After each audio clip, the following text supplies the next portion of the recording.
नमस्कार। आज हम भारतीय राजनीति के एक बहुत ही दिलचस्प और उथल-पुथल वाले दौर पर बात करने वाले हैं। साल 1977 से 1984 के बीच का समय।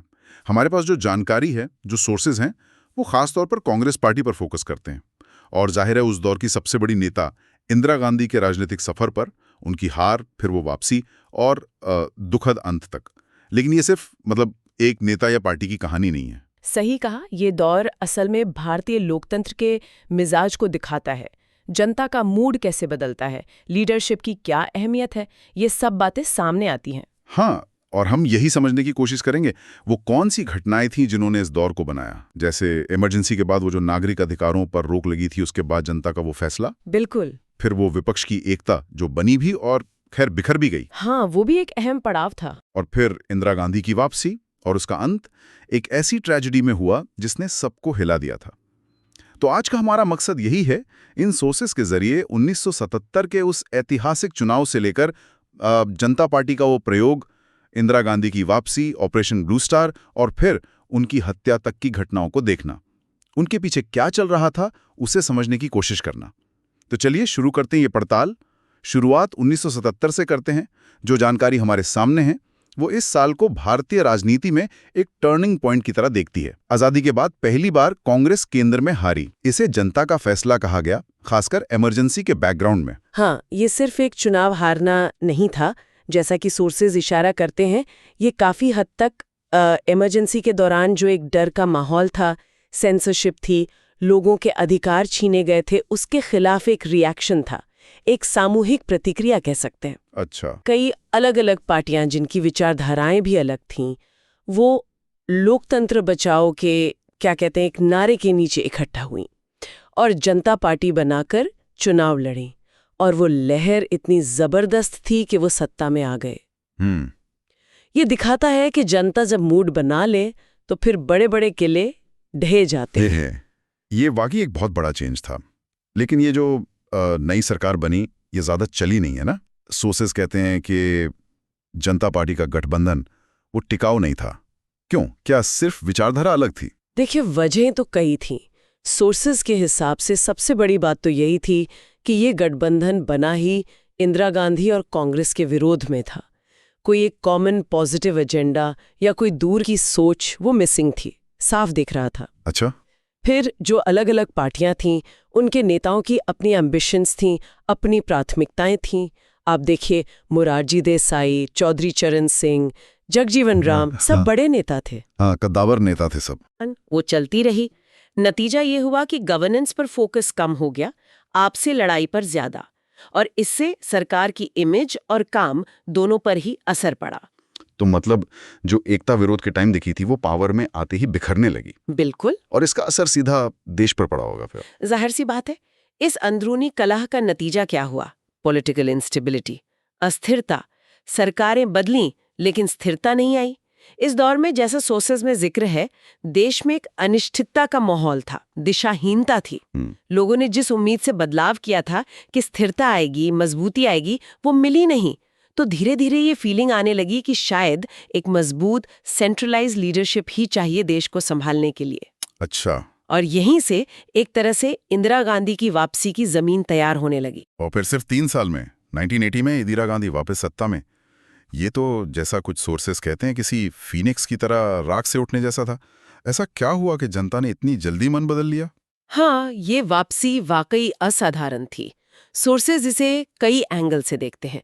पहला तो, जैसा हमने कहा, जनता पार्टी सरकार की नाकामी, वो अस्थिरता, लोगों में निराशा थी।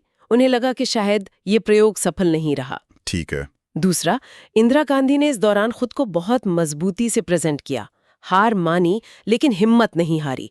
वो लगातार लोगों के बीच जाती रहीं, एक्टिव रहीं, अपनी गलतियों इमरजेंसी, उसके लिए सीधे न सही पर इशारों में दुख जताया और एक काम करने वाली सरकार का वादा किया। सरकार जो काम करती है। हाँ, ये नारा था। बिल्कुल। और तीसरा, और शायद सबसे अहम, उनका अपना करिश्मा।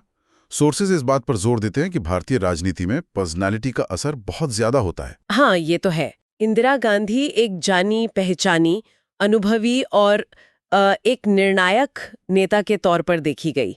जनता पार्टी का नेतृत्व तो बिखरा हुआ था। उनके सामने इंदिरा का आकर्षण ज्यादा काम कर गया। लोगों ने स्थिरता के लिए, एक मजबूत हाथ के लिए उन्हें फिर से चुना।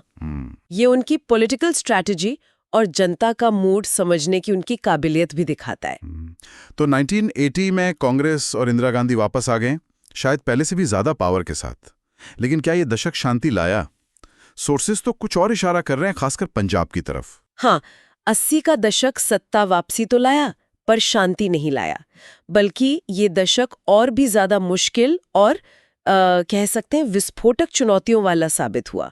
सोर्सेस खास तौर पर पंजाब में जो अलगाववादी आंदोलन बढ़ रहा था, जो उग्रवाद बढ़ रहा था, उस पर फोकस करते हैं। हाँ, भिंडरांवाले का दौर। बिल्कुल। जर्नैल सिंह भिंडरांवाले के नेतृत्व में एक कट्टरपंथी सोच मजबूत हो रही थी।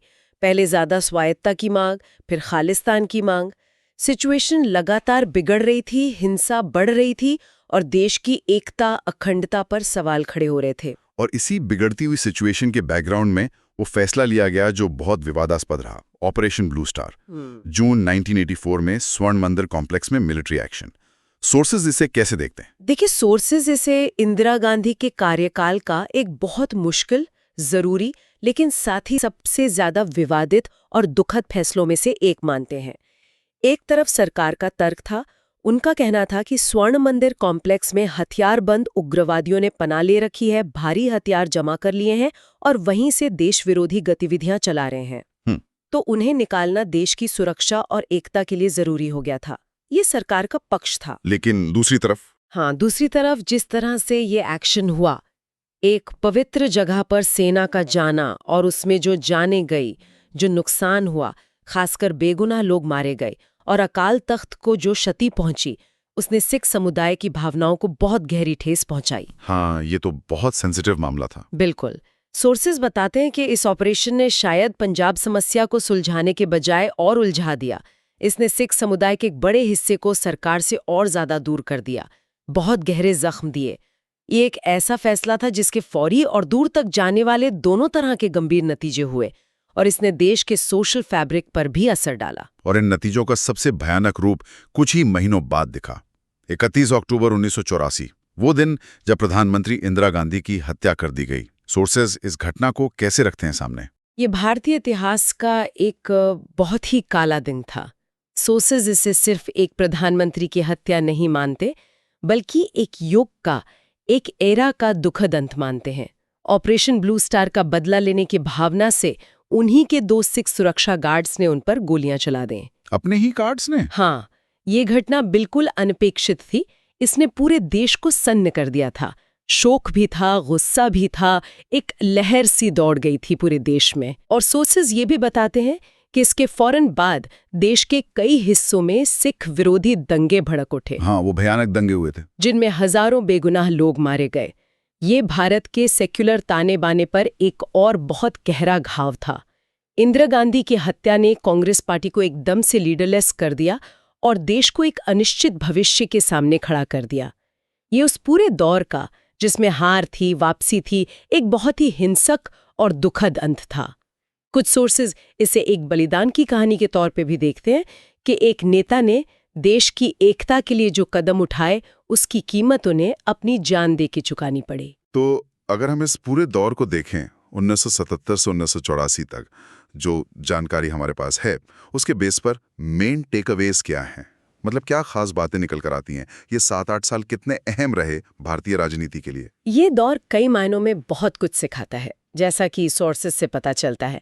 पहली बात तो ये कि इसने डेमोक्रेसी में जनता की ताकत को साबित किया। 1977 ने दिखाया कि कोई भी सरकार कितनी भी पावरफुल लगे, जनता के गुस्से के आगे टिक नहीं सकती। इमरजेंसी के खिलाफ वोट एक क्लियर मैसेज था। बिल्कुल। दूसरी बात ये भी साफ हुई कि सिर्फ विरोध के नाम पर बनी एकता ज्यादा चलती नहीं है। जनता पार्टी का एक्सपेरिमेंट फेल हुआ क्योंकि एक कॉमन पॉजिटिव विजन नहीं था, प्रोग्राम नहीं था। नतीजा हुआ पॉलिटिकल इंस्टेबिलिटी। तीसरा, 1980 की वापसी ने फिर से करिश्माई लीडरशिप और स्थिरता की जो चाहत होती है लोगों में, उसको हाईलाइट किया। मुश्किल वक्त में लोग अक्सर एक मजबूत, जाने पहचाने चेहरे की तरफ देखते हैं। इंदिरा गांधी की वापसी इसी का सबूत थी। सही। और आखिर में ऑपरेशन ब्लू स्टार और उसके बाद जो हुआ, उसने ये कड़वी सच्चाई सामने रखी कि नेशनल सिक्योरिटी और यूनिटी से जुड़े मुश्किल फैसलों के कितने पेचीदा और दर्दनाक नतीजे हो सकते हैं। ये फैसले अक्सर समाज में गहरे बंटवारे पैदा कर सकते हैं, जिनके जख्म भरने में सालों लग जाते हैं। ये दौर लीडरशिप के सामने जो दुविधाएं आती हैं, जो चुनौतियां होती हैं, उसका भी आईना है। तो कुल मिला के 1977 से 1984 का ये समय भारतीय राजनीति के कैनवस पर बहुत गहरे निशान छोड़ गया। कांग्रेस का सत्ता से बाहर होना, फिर जनता पार्टी का वो छोटा सा शासन, इंदिरा गांधी की वो जबरदस्त वापसी और फिर उनका वो दुखद अंत, ये सारी घटनाएं आज भी हमें सोचने पर मजबूर करती हैं। बिल्कुल, ये हार, वापसी और बलिदान की एक ऐसी कहानी है जो हमें पॉलिटिकल सफर की अनिश्चितता, उसके जोखिमों की याद दिलाती है। ये दिखाती है कि कैसे एक व्यक्ति का भाग्य, उसके फैसले और एक राष्ट्र की किस्मत आपस में जुड़े हो सकते हैं। ये सोर्सेज हमें घटनाओं का ब्यौरा तो देते ही हैं, पर उनके गहरे मतलब समझने की चुनौती भी देते हैं। आज की इस बातचीत में हमें उस दौर की कॉम्प्लेक्सिटीज को समझने में वाकई मदद की। जो सोर्सेज हमने देखे, उन्होंने दिखाया कि कैसे राजनीति करवट बदलती है, कैसे लीडरशिप की परीक्षा होती है और कैसे इतिहास कई बार अनसोचे मोड़ ले लेता है। और जाते जाते एक विचार शायद श्रोताओं के लिए छोड़ा जा सकता है, जो इसी विश्लेषण से निकलता है। किसी नेता के फैसले, खास तौर पर वो जो बहुत विवादास्पद रहे हों, जैसे ऑपरेशन ब्लू स्टार, उनका असर सिर्फ उस वक्त तक नहीं रहता। उनका देश की कलेक्टिव मेमोरी पर, उसकी पहचान पर और उसके भविष्य के रास्ते पर कितना गहरा और कितना स्थायी प्रभाव पड़ता है, ये सवाल आज भी उतना ही रेलेवेंट है और इस पर सोचा जा सकता है।